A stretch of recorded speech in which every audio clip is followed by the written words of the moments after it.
Hello guys, how are you? I think you will be well.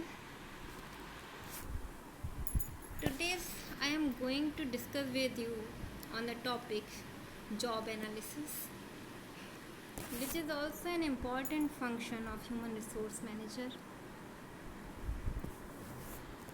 Guys, job analysis से पहले मैंने आपके साथ डिस्कस किया था जॉब प्लानिंग, और मुझे लगता है आप लोगों को समझ में आया होगा।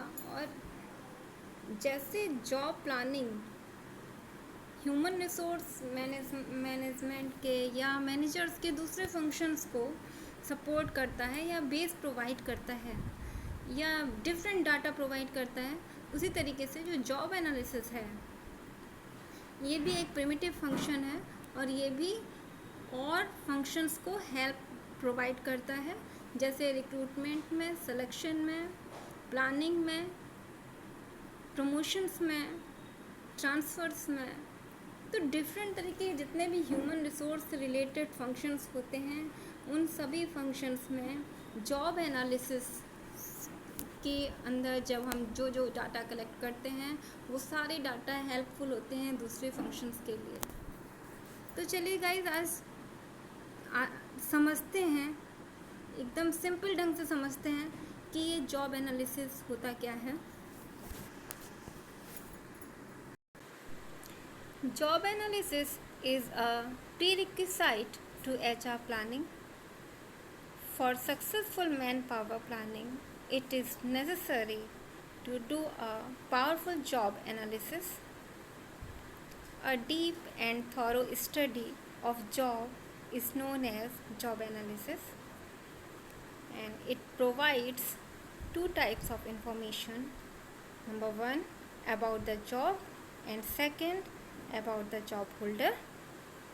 So HR manager classifies job analysis into two parts as job description and job specification. So friends, जैसा आप देख रहे हैं कि जॉब एनालिसिस मेनली दो पार्ट से मिलके बना होता है, या कहा जाए कि दो तरीके के डेटा हम जब किसी प्रोसेस में कलेक्ट करते हैं तो हम उसको कहते हैं जॉब एनालिसिस। कौन कौन से डेटा? जब हम जॉब से रिलेटेड दो तरीके के डेटा, जैसे job description and job specification. अब जॉब डिस्क्रिप्शन मीन्स क्या होता है? Job description, it describes various features of the job. It is a list of tasks or functions which should be performed in a specific job. A job description includes the following. Number one, job title and name of the department. Second, task or activities. Third, duties and responsibilities.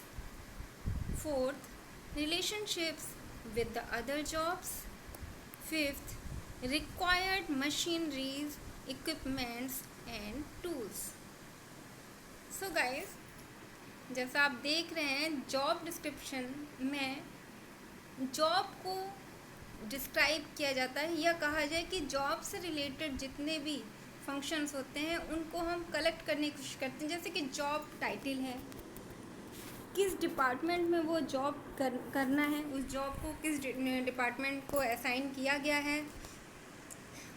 कोई भी job होता है, मैं आपको पहले भी बता चुकी हूँ, जॉब जो होता है वो ग्रुप ऑफ टास्क होता है। तो एक जॉब में कौन कौन से टास्क करते हैं या करने हैं, या कौन कौन सी एक्टिविटीज़ उस जॉब में करनी है, ठीक है। उस जॉब में जॉब होल्डर की क्या ड्यूटीज़ और रिस्पॉन्सिबिलिटीज़ होंगी, दूसरे जॉब से वो कैसे कनेक्टेड होगा, या उसका दूसरे जॉब से कैसे रिलेशनशिप होगी। देखिए, किसी भी ऑर्गेनाइजेशन में क्या होता है कि जो भी उसका मेन ऑब्जेक्टिव होता है, या कहा जाए कि जो भी उसका मेन प्रोसेस होता है, वर्किंग प्रोसेस होता है, उसको हम डिफरेंट छोटे छोटे पार्ट्स में तोड़ते हैं उसको सिंप्लीफाई करने के लिए, और डिफरेंट पार्ट्स में तोड़ के उसको डिफरेंट डिपार्टमेंट में असाइन कर देते हैं, ठीक है। तो और हर डिपार्टमेंट एक दूसरे से रिलेटेड होता है, ठीक है। और जैसे हर डिपार्टमेंट एक दूसरे से रिलेटेड होता है, इसी तरीके से हर डिपार्टमेंट में डिफरेंट तरीके के जॉब्स किए जाते हैं और वो सारे जॉब्स एक दूसरे से रिलेटेड होते हैं, ठीक है। तो अब उन एक जॉब का जॉब डिस्क्रिप्शन में हम ये फाइंड आउट करते हैं कि कोई भी जो जॉब जिसको हम ले रहे हैं या जिसको हम डिस्क्राइब कर रहे हैं, उस जॉब का दूसरे जॉब से क्या क्या रिलेशन है या वो दूसरे जॉब्स को किस तरीके से इफ़ेक्ट करेगा, ठीक है। फिफ्थ है required machinery, equipment and tools. अब उस जॉब को परफॉर्म करने के लिए किन किन इक्विपमेंट्स की ज़रूरत होगी जॉब होल्डर को, किस तरीके की मशीनरी चाहिए या किस तरीके के टूल्स चाहिए, इसकी भी हम एक लिस्ट बना लेते हैं। तो ये पूरा जो होता है वो होता है जॉब डिस्क्रिप्शन, ठीक है। जॉब डिस्क्रिप्शन में क्या क्या होता है, जॉब टाइटल होता है, उस डिपार्टमेंट का नाम होता है जिसमें उस जॉब को किया जाना है, वो सारे टास्क और एक्टिविटीज़ होती हैं जो कि उस जॉब में करनी होती है, ड्यूटीज़ और रिस्पॉन्सिबिलिटीज़ जितनी इसमें निभानी होती है किसी जॉब होल्डर को, उन सबको लेते हैं। साथ ही उस जॉब का दूसरे जॉब से क्या रिलेशन है, इसको भी लेते हैं। साथ ही कौन कौन सी मशीनरीज, इक्विपमेंट्स या टूल्स की उसमें ज़रूरत पड़ेगी, इन सब का एक ब्यौरा या एक डेटा कलेक्ट कर लेते हैं हम जॉब। तो उस पूरे डेटा को हम क्या कहते हैं, जॉब डिस्क्रिप्शन कहते हैं, ठीक है गाइज। देखिए एक मैं आपके साथ डेफिनेशन फिर से शेयर कर रही हूँ, मुझे अच्छी लगी, मुझे लगा सिंपल है और इसको इस डेफिनेशन के माध्यम से जॉब डिस्क्रिप्शन को समझना और भी सिंपल हो सकता है। तो देखते हैं क्या है। ये डेफिनेशन फिलिप्पो ने दी है और a job description is an organised factual statement of duties and responsibilities of a specific job. In brief, it should tell what is to be done, how it is done, and why. It is a standard of functions in that it defines the appropriate and authorized content of a job. ठीक है, तो देखिए ये job description is an organised factual statement. तो guys job description क्या है, एक तरीके का स्टेटमेंट होता है जिसमें कि हम उस व्यक्ति के जॉब होल्डर की ड्यूटीज़ और रिस्पॉन्सिबिलिटीज़ को एक स्टेटमेंट के रूप में लिखते हैं। इसके साथ ही ये भी हम कह सकते हैं कि कोई भी क्या काम किया जाना है। कुछ क्वेश्चन का अगर हमें किसी डिस्क्रिप्शन से कुछ क्वेश्चन का अगर हमें आंसर मिलता है तो हम कहेंगे कि वो क्या है, जॉब डिस्क्रिप्शन है। जैसे कि what is to be done, क्या किया जाना है, हाउ इट इज़ डन, कैसे किया जाना है, एंड वाई, और क्यों किया जाना है। अगर इन 3 क्वेश्चन का आंसर हमें किसी स्टेटमेंट से मिलता है तो हम ये कह सकते हैं कि वो क्या है, जॉब डिस्क्रिप्शन है। It is a standard of function in that it defines the appropriate and authorised content of A job. ठीक है गाइस, तो मुझे लगता है आपको ये डेफिनेशन समझ में आई होगी। Job description is useful in the following managerial function as recruitment and selection, placement, training and development, performance appraisal, promotions and transfers, minimize the causes of accidents. So guys, जैसा मैंने आपको पहले भी बताया था कि जॉब डिस्क्रिप्शन या कहिए कि जॉब एनालिसिस क्या है। जैसे कि जॉब प्लानिंग हमको आगे के सारे फंक्शंस में मैनेजरियल जितने भी मैनेजरियल फंक्शंस हैं उन सब में क्या प्रोवाइड करता है, एक बेस प्रोवाइड करता है, एक हेल्प प्रोवाइड करता है, या कहा जाए कि डेटास प्रोवाइड करता है। और वैसे ही हमारा जो जॉब डिस्क्रिप्शन है वो भी हमें बहुत सारे मैनेजरियल फंक्शन में हेल्प प्रोवाइड करता है, जैसे कि recruitment and selection, placement, training and development, performance appraisal, promotion and transfers, minimise the causes of accident. तो आप समझ पा रहे होंगे कि किस तरीके से ये रिक्रूटमेंट में प्रॉफिटेबल है, प्लेसमेंट में प्रॉफिटेबल है, क्योंकि ये बहुत सारी चीज़ें क्या क्या देता है, सारी जो मैंने आपको बताई कि जॉब टाइटल, उसका डिपार्टमेंट क्या है, कौन कौन सी टास्क और एक्टिविटीज़ उसमें वो फॉलो करेगा, ड्यूटीज़ और रिस्पॉन्सिबिलिटीज़ क्या होंगी, रिलेशनशिप्स क्या होगा दूसरे जॉब से उसका। तो ये सारी चीज़ें हमारे, क्योंकि हम कलेक्ट कर लेते हैं जॉब डिस्क्रिप्शन में, तो ये हमको हेल्पफुल हो जाती हैं हमारे दूसरे मैनेजरियल फंक्शंस में। नेक्स्ट देखिए, दूसरा पार्ट, एक तो पार्ट था जॉब डिस्क्रिप्शन, दूसरा पार्ट जॉब एनालिसिस का है जॉब स्पेसिफिकेशन। या हम सीधे सीधे कह सकते हैं कि जो जॉब एनालिसिस है वो दो पार्ट से मिलके बनी है, जॉब डिस्क्रिप्शन और जॉब स्पेसिफिकेशन। तो आइए देखते हैं जॉब स्पेसिफिकेशन क्या होता है। देखिए गाइस, अभी तक जॉब डिस्क्रिप्शन में मैंने बोला कि किसी भी जॉब के बारे में पूरी जो नॉलेज होती है वो जॉब डिस्क्रिप्शन में होती है, लेकिन जॉब स्पेसिफिकेशन में क्या होता है, पूरी की पूरी सारी नॉलेज जो एक जॉब होल्डर के बारे में होती है वो जॉब स्पेसिफिकेशन में आती है। जैसे कि आइए आगे देखते हैं, it is the second and important part of job analysis. ठीक है, ये बहुत इंपॉर्टेंट पार्ट है, ये सेकंड पार्ट है ही उसका। It is a written statement of essential educational qualification, work experience, skills, abilities and aptitudes which are required to perform a job। ठीक है, किसी भी जॉब को परफॉर्म करने के लिए किस तरीके की एजुकेशन की ज़रूरत होगी, किस तरीके का एक्सपीरियंस चाहिए होगा, कौन सी स्किल्स और एबिलिटीज़ और एप्टीट्यूड की आवश्यकता होगी, वो सब जॉब स्पेसिफिकेशन के अंतर्गत आता है। It describes various features of A job holder, इसके साथ साथ वो जॉब होल्डर के भी डिफरेंट फीचर्स को डिस्क्राइब करने का काम करता है। आइए एक डेफिनेशन से फिर से हम जॉब स्पेसिफिकेशन को भी समझने की कोशिश करते हैं।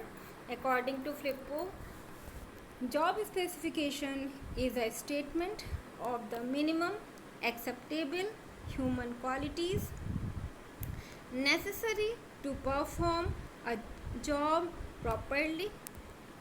It is a standard of a personnel and designates the qualities required for acceptable performance।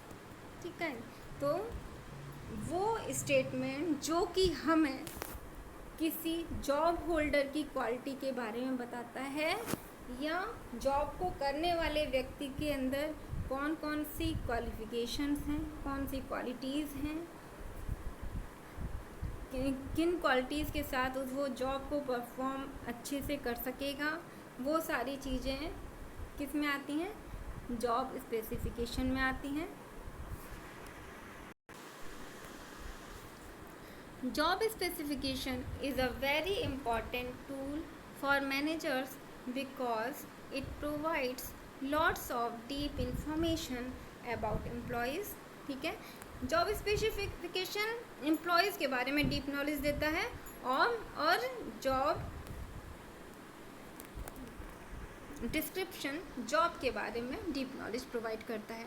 ठीक है, तो जॉब स्पेसिफिकेशन में कौन सी डीप नॉलेज मिलती है, नंबर 1 एज, किस एज का व्यक्ति है, सेक्स मेल है कि फीमेल है, एजुकेशन क्या एजुकेशन है उसकी, जॉब एक्सपीरियंस कितना एक्सपीरियंस है, 5 साल का एक्सपीरियंस है, 10 साल का एक्सपीरियंस है, को curricular and extra curricular activities कौन कौन सी करता है। ठीक है, नंबर 2 कहीं कहीं पर height, weight, chest, vision, hearing, health, voice and hand and foot coordination etcetera. ये सारी चीज़ें भी किसी किसी जॉब में महत्वपूर्ण होती हैं, जिसमें कि हाइट देखी जाती है, वेट कितना है ये भी देखा जाता है, चेस्ट कितना है। ठीक है, अलग अलग जॉब की अलग अलग रिक्वायरमेंट होती हैं, तो किसी किसी में फिज़िकली ज़्यादा फिट देखा जाता है और किसी किसी में क्वालिफ़िकेशन के आधार पर सिलेक्शन किया जाता है। 3rd पॉइंट है मेंटल कैरेक्टरिस्टिक्स, उसकी मेंटल कैरेक्टरिस्टिक्स क्या है, जनरल इंटेलिजेंस क्या है, मेमोरी, जजमेंट, फोरसाइट मीन्स उसकी दृष्टि कैसी है, कितना देख सकता है, कंसंट्रेशन पावर कितनी है, किस चीज़ पे कितना कंसंट्रेट कर पाता है। बहुत सारे लोगों की कंसंट्रेशन पावर ज़्यादा अच्छी नहीं होती, उसके कारण फेल हो जाते हैं। तो मेन उसका कितना क्या और जॉब की रिक्वायरमेंट क्या है, हर जॉब में कंसंट्रेशन पावर, इंटेलिजेंस ये सारी चीज़ें नहीं देखी जाती, लेकिन कुछ जॉब में इन चीज़ों को भी महत्वपूर्ण माना जाता है। लेकिन जॉब स्पेसिफिकेशन में, अभी हम जॉब स्पेसिफिकेशन की बात कर रहे हैं, तो जॉब स्पेसिफिकेशन में किसी भी जॉब होल्डर के बारे में डीप नॉलेज और डिटेल बताया जाता है, जो कि मैंने अभी आपके साथ डिस्कस किया। नेक्स्ट है मिनिमम क्वालिफिकेशंस मैंडेटरी।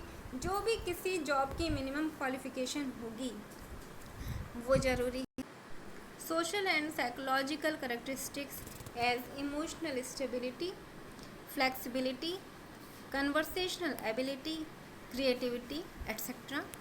ठीक है, इसके साथ साथ जो सोशल और साइकोलॉजिकल कैरेक्टरिस्टिक्स होती हैं, जैसे कि इमोशनल स्टेबिलिटी, कभी कभी किसी ऐसी चीज़ को देख के हम बहुत ज़्यादा इमोशनल हो जाते हैं, तो क्या होता है कि उस व्यक्ति को ज़्यादा अच्छा माना जाता है जो कि हमेशा समभाव से रहे। ठीक है, बहुत ज़्यादा इमोशनल होना भी किसी अधिकारी के लिए या किसी भी जॉब होल्डर के लिए ठीक नहीं है, और बहुत ज़्यादा अनइमोशनल होना भी ठीक नहीं है। तो इमोशनल स्टेबिलिटी कितनी है, फ्लेक्सिबिलिटी कितनी है, और कन्वर्सेशनल एबिलिटी पावर कितनी है। देखिए, जितना अच्छा कन्वर्सेशन होगा उतना ज़्यादा अच्छा जॉब होल्डर माना जाएगा।